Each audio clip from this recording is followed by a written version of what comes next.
Hello and welcome to another episode of Dave Trippin'. So check out that, it's beautiful. I had a great suggestion in my email box because I was talking about my inbox, talking about going to the gym, where somebody was like, oh, well, why don't you talk about what it is that you do at the gym and kind of like what's that gym culture like when you're in Japan. And I thought, you know, what would be a double whammy for this is the drive that I take to get to my gym from one of my schools, which I've just finished at, is really, really cool. Like, I had to map it out, and I'm in the countryside, so where I drive is really very beautiful. So I thought, why not take you on this beautiful tour of the Japanese countryside and discuss what it is that I do at the gym. And so if you want, you know, my speaking can kind of be lulling you peacefully in the background, but you can enjoy where it is that I'm driving.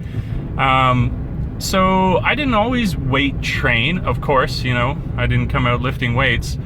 It kind of started back when I was in high school. I used to do rowing for my school that I was in, and weight training was kind of another thing that you did in addition to the rowing.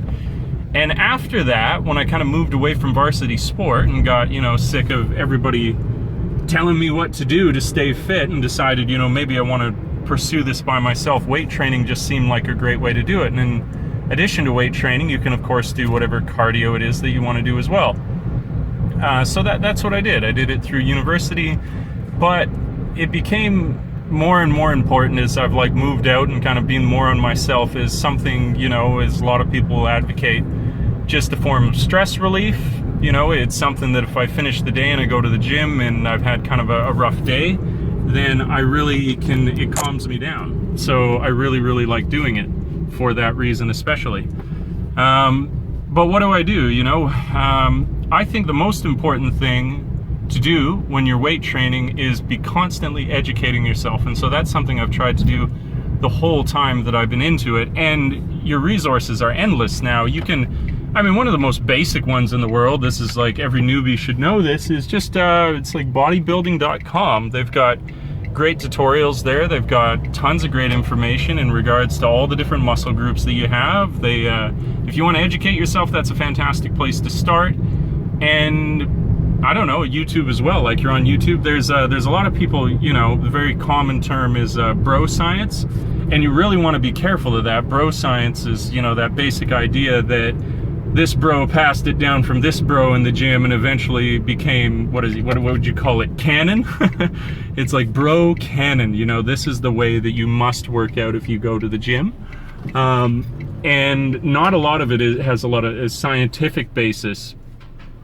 It's just that people talked like that and that's the way it should be. But you can find those people on YouTube that are accredited, that are knowledgeable, and so you don't have to fall victim to some guy who's just like, all you can eat is chicken and broccoli and that's it, and now you can't eat anything else and carbohydrates are the devil and blah blah blah. But that's just to kind of preface this with the whole, like, that's kind of how I go about this. I don't think that I'm a champion of you know, I've never received any formal education on it, but I have worked to self-educate, and there's all these resources that you have for yourself. And then moving from there, what do I do? So I don't have a large social group out here in Japan. So what I do is, if I can, I would go about 4 days a week. I found 5 was just kind of overkill, and I find that, you know, if you have the free time, that 3 is a little too little. And so I've usually gone for, yeah, I go for 4 days a week. That's the goal that I have. You catching this? You seeing how beautiful this countryside is? It really is amazing. I went to Enkai there, had a big piss up, crazy good times.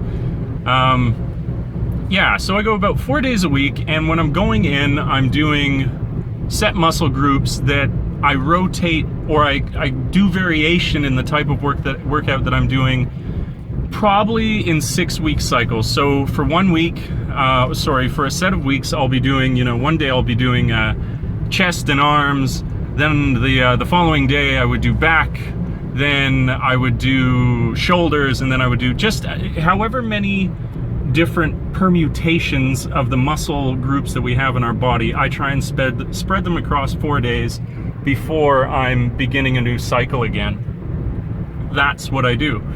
And then after about 6 weeks, so, you know, just like the principle of becoming more and more efficient and getting less and less out of your workouts, because your body just gets better at doing an exercise, and that you actually don't totally want, because you get your greatest gains when things are most difficult, and as you become continually more efficient at something, you get less gains from it. So at about 6 weeks, I will, for muscle confusion's sake, change the sort of exercises that I'm doing. You know, the pattern that I perform to do the exercise, I will switch up. And as well, in that 6 weeks, I'm also usually doing a kind of build up in terms of, I'll be going for, what would I say? Basically increasing weight. I'll be doing a cycle where all I'm trying to do is increase weight, gain strength, and then I'll take 6 weeks where I go back to kind of an endurance style workout, where I'm going for super high reps and I'm going for lower weights, again for muscle confusion, and as well after I found beating myself up for that month and a half that I need that kind of reverse end of the spectrum to recover from all the really heavy weights I've been doing. If you're, you know, putting on weight on your deadlift for, you know, over a month and a half, then you will probably be like I am. You're getting pretty burnt at that point where you're like, wow, you know, I either need to lower the weights or take a bit of a break. And this is, you know, this is just me waxing poetic here, because like I say, I've just done this and it seems to work for me. I am getting gains. I've continually gotten gains, but I could say it could always be optimized more, but that still falls under what I was saying before about you've just got to continually be educating yourself. For example, I think one thing that you really should check, this is so cool, it's like going into the secret forest. One thing you should if you take the gym seriously, you gotta do squats, you gotta do deadlifts, you gotta do these really intense compound exercises, because you know, through educating myself, I'd found out basically that the larger the muscle group that you engage, the more testosterone that is released in your body. So it's this weird principle of where if you want big arms, then work out your legs. And, you know, just as well with things like deadlifts. And I mean, compound exercises, not only do you get this greater release of testosterone, but in addition to that, they're compound. So you're going to be working a bunch of different muscles when you do them, right? That's kind of a no-brainer. So they're really useful. There's a really cool part here where it like opens up on the right pretty soon, and it'll have all these, you know, the rice patties. But this has got to be pretty cool. I hope you guys are enjoying this. When I came through here the first time, I was like, man, I cannot believe this. This is so cool. This is one of the bonuses of living out in the countryside, that you get to see, you know, little rural areas like this. It's so cool. And I mean, you can see all the housing, like that house right there. You know, that looks so cool. Here we got the rice paddy. I'm gonna get people going, you crazy fuck. You almost died, but no. I'm just looking at the road, and if I end up screwing this up later, that I find out I wasn't mapping things well, that's just how she goes, right? That's just unfortunate. This is it right here. You can see like right into there, and it gives the illusion with all these tunnels of trees, you know, these pathways through trees, like this is totally undeveloped, but I swear right on the other side of that like very thin line of trees is more houses and stuff. The country, even in the countryside in Japan, only goes for so far before you get another developed area. It's not like up atop the Coquihalla in Canada there, eh? Where it's basically like hundreds of miles of forest. It's very different here. It's just these pathways. Anyways, back to talking about working out.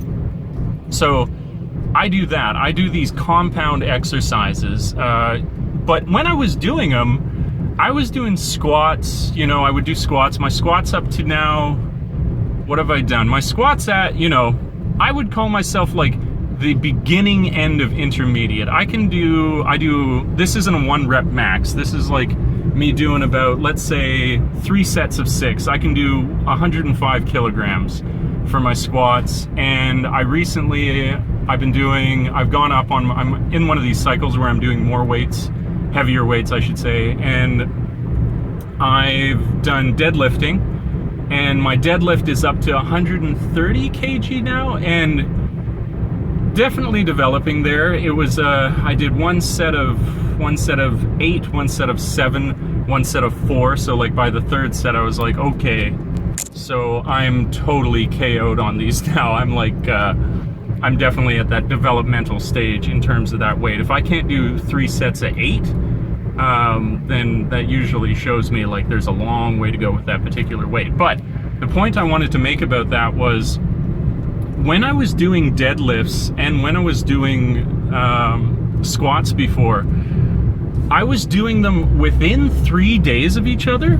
So, you know, say I did squats on a Monday, I'd be doing the deadlifts on a Wednesday, and from, you know, continually trying to educate myself, like I was saying, I found that you're really not supposed to do that. When you do squats or you do deadlifts, it's such an overload to your nervous system, that if you do that in such close proximity to each other, it's actually working against you. When you do squats, I've read a number of sources now that suggest that you should wait at least 3 days before then doing your deadlifts, and vice versa. And that is going to allow your nervous system to properly recover from the stress that you put it under. I was like, well, there you go. Learning something new every day right there, right? So that's another aspect I'd learned about just recently, you know, and now I've been working out for a little while. My goal in the next bit, you know, not surprisingly for summer, but this is kind of funny. When I went home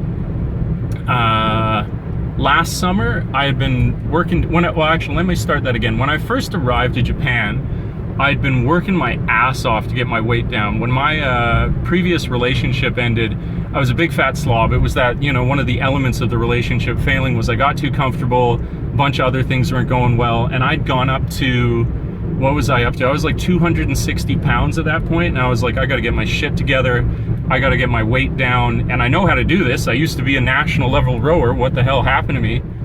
You chubby bastard. And so I did. I got that way down. I was like running all the time, going to the gym all the time, and I got down to 185 pounds down from 260. What the hell? Has it flipped the camera again? I certainly hope it fucking hasn't, because that'll be a pain in the ass.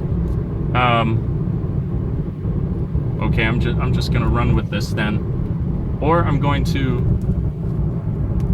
There we go, flipped it. I hope that was an adventure for the camera. Whatever it is, folks, when you're watching at home, I hope you enjoy that. Anyway, so I got down. I came to Japan at this really nice lightweight. Well, for me, I mean, I'm 6'3", so getting down to 185 for me was a pretty nice lightweight. And then when I went home last summer, I'd just been eating all this Japanese food, no access in quite the same way to the Western food. And so when I got home, I just binged. I mean, it was really like just, and there was no hiding from that fact. I was like, oh, fuck yeah, I'm gonna eat so much of this Western pizza. I'm gonna, you know, I was going crazy. And I gained like 8 kilograms or 16 pounds. And so I went back up, and I've had to almost, since I've come back, been battling that down. And I've had kind of a series of physical ailments that there's nothing that distracts you more from a cut than being sick. Believe me, you just won't be in the right headspace to bring your calories down. But I've nearly beaten it now, and my goal is basically, because I've been continually putting on, there's a real cool temple here. I'll turn it so hopefully you can see it. I'll go through slow. Or shrine, sorry, this is a shrine. Yeah, I've been working back down, and I'm almost sub 200 pounds again, sub 90 kilograms, I guess you might say. Sweet, this turn is so cool. This is really cool. And that's going to be great. And the way that I've done that, just kind of rambling now about the ways that I do this, would be cardio. And I've found some of the most interesting and most engaging cardio that I've done now is skipping. Or what is it? It's like niwatobi. Niwatobi in Japanese. So I do a lot of skipping. That's where I get my cardio from. And I've tried to, you know, like this theme I have for education, I've tried to make educating myself about skipping a part of it. And you wouldn't believe, if you just go onto YouTube again and you look at the different feet pattern variations that you can have for skipping, it'll blow your damn mind. Like you could be teaching yourself for months just the different variations in feet patterns that are possible with skipping. So that's what I do for my cardio. I love running. I genuinely enjoy running. When I was back in Canada, I used to do it all the time, but out where I'm living now, and definitely if I move to the city, I'm not going to have access to any sort of parks like I had in Canada. And I don't want to run on the roads. That's one thing now. You know, I'm no spring chicken, although I'd never suggest that. Running on roads is really just bad for your knees. But yeah, I've had to replace that basically. I've had to replace it with skipping, which is great and interesting, and you know, good for my knees for wherever I do it, which has been cool. And oh yeah, I can blow my own horn here, so to speak. That doesn't sound like a very good sex positive expression. Anyways, when I was running, I was doing pretty good. I had a few of those benchmarks for running. Where, what did I get? I got sub 60 minutes for 10K, which is good. You know, I think my best for that was like, I got 55 minutes, which, you know, anybody who like seriously runs will be like, yeah, weakling, I don't care. But for anybody who recreationally runs, if you can get under an hour for a 10K run, that's pretty good. And I even challenged myself just for the hell of it when I was in Canada, and I ran 16K, 2 laps of like my favorite park that I would do. It's called Pacific Spirit Park near University of British Columbia, and I did 16K in an hour and 33. So I was really stoked about that. Well, that's some of my story. This is let's see if I turn it around and it doesn't screw up on me. But check this out too. I'm pretty stoked about this. I went to Hollister. It's so hard, for whatever my proportions are, finding a decent tank top. I guess the wife beater is not the politically correct term for these. And yeah, I got a couple new tank tops, so I'm really stoked about it. And now, yeah, that seemed to work okay. I'm about 5 minutes away from the gym, so I'm just gonna keep trying to ramble so you can see basically from the school to the gym, the adventurous drive that I take in that time. I'm really stoked on this new phone. I got the Samsung Galaxy S6 Edge. That's a name, isn't it? And it's been really good. And that was the big thing about replacing my old iPhone, was that the battery after 2 years was just death. But now this is just incredible. It goes for ages, even when you're using something really intensive for the battery like this. Holy shit, that's English. Thank you. You really don't see that out here. Well, you see it actually. That's not fair. You see it a little bit. But more you see things like that. What does that say? Dry skin. Oh, it's for dry skin. Thus the picture of the woman there.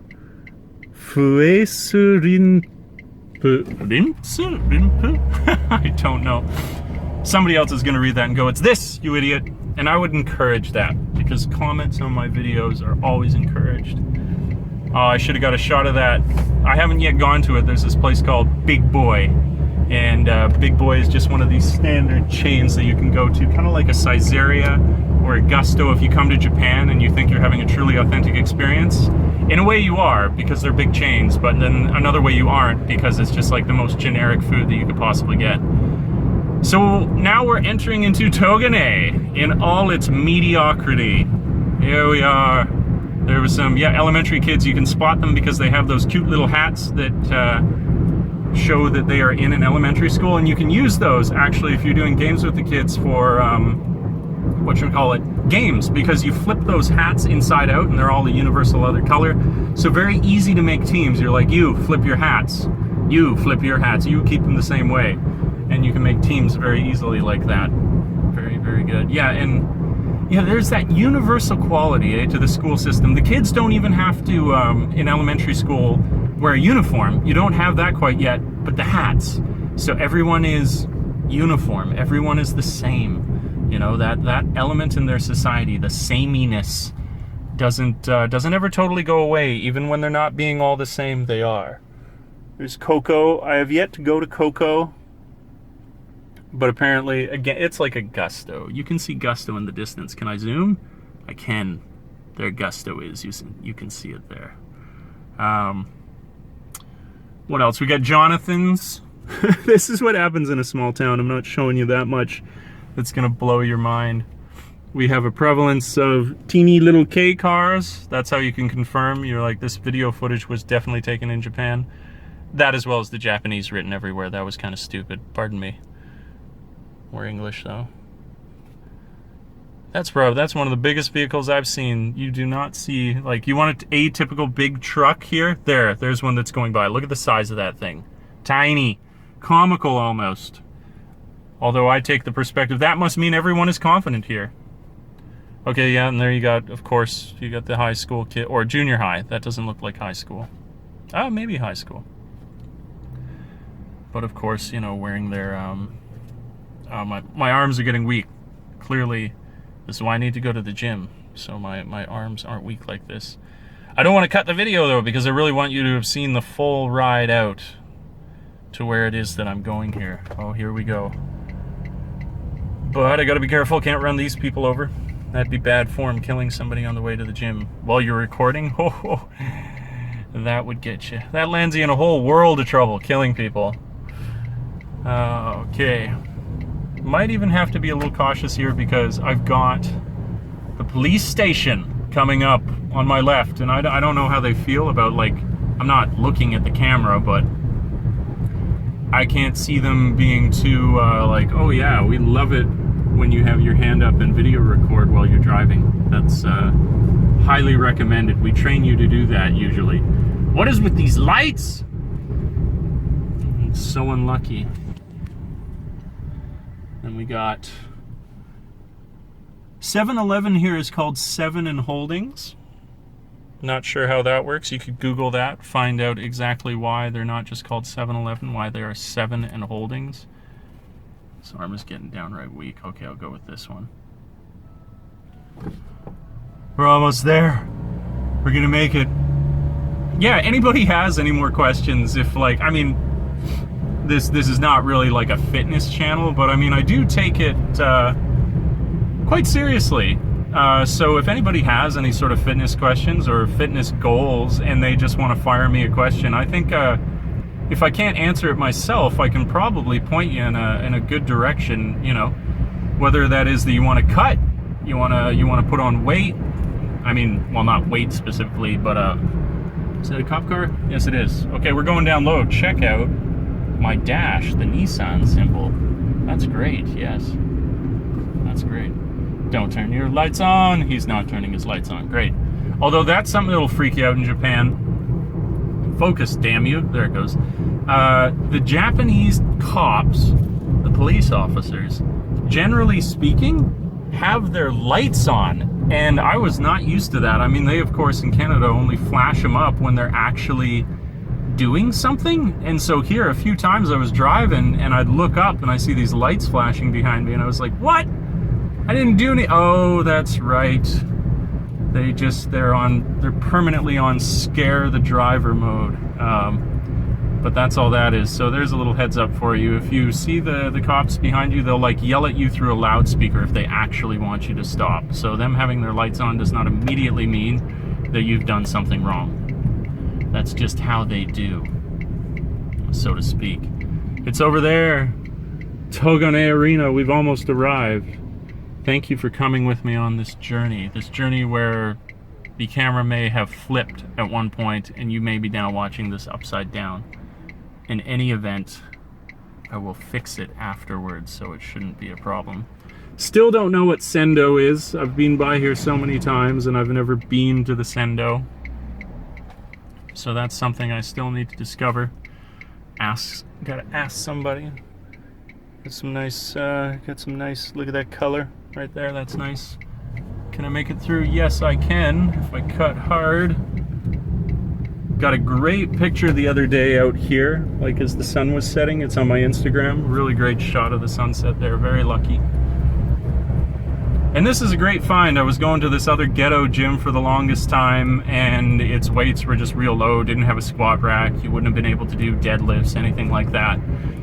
And then my Japanese teacher was like, well, why don't you just go to Togane Arena? And I was like, what are you talking about? What is that? She was like, oh yeah, it's like a 15-minute drive from your house. And I was like, oh, well, that sounds absolutely awesome. And the membership here is about 5,400 yen per month. So kind of, actually very competitive on a world market, you might say, because that's roughly what I was paying when I was in downtown Vancouver for the brand new YMCA. Granted, the YMCA downtown Vancouver is goddamn amazing, and this is pretty cool. Actually, no, this is damn good. It's just you can't compete with that new facility in Vancouver right now. It's brand spanking new.